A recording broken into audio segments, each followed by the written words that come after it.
As a Key Stage 3 student in years 7, 8 or 9, you'll either be getting used to your new secondary school or getting stuck into your studies. This Key Stage 3 training will give you a much better understanding of employability skills and what they look like in the modern workplace. The training is designed to give you confidence around all of the skills which we train, which might be, for example, how could I be better organised, or how could I become more resilient? The key learning outcomes for each of the skills is to understand the definition of that skill, to be really clear on what good looks like, and then to think about what it all means for you in the future.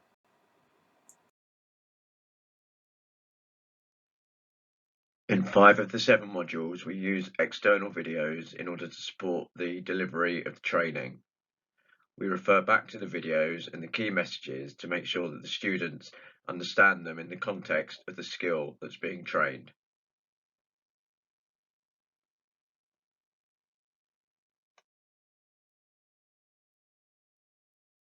In each of the modules, we discuss a number of workplace roles, and we either discuss which skills does a role need to be successful, or in relation to specific skills, why does a certain person need to be, for example, highly organised or highly self-motivated. In each of the courses, there are either 2, 3 or 4 individuals which we bring up onto the screen. We ask the students to reflect for a couple of minutes on each of them to make their own notes around why that skill is important for that role. We will then also reveal what our thoughts have been as well. It's very, very key because it gets the students thinking about different roles in the workplace and why the skills are so important. There's a super one-page summary to download for each of the skills. It includes a definition of that skill, a working model where we might have recommended one, some top tips for behaviours, some questions to consider for yourself, and finally what good looks like in relation to that skill. I always say that this sheet is invaluable, not because it costs a lot of money, but because the information contained on it is almost priceless. You can refer back to it in 6 weeks, 6 months, or 6 years, and the recommendations and the guidance will still be just as relevant then as it is now. These are those single-page PDFs. Look how clear that is for organisation. I'm going to bring onto the screen all the other skills within this course.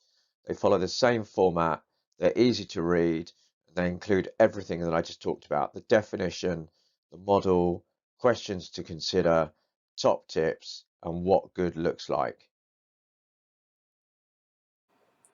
Because we're going to get you thinking about those top tips for success within each of the skills and some questions to consider about yourself, you'll be able to do some self-reflection, which is why we also give you another document to download. It's called a Record of Achievement and Learning Log, and it's a super document which is designed to allow you to capture your strengths and weaknesses within a skill, as well as record any new techniques which you've adopted.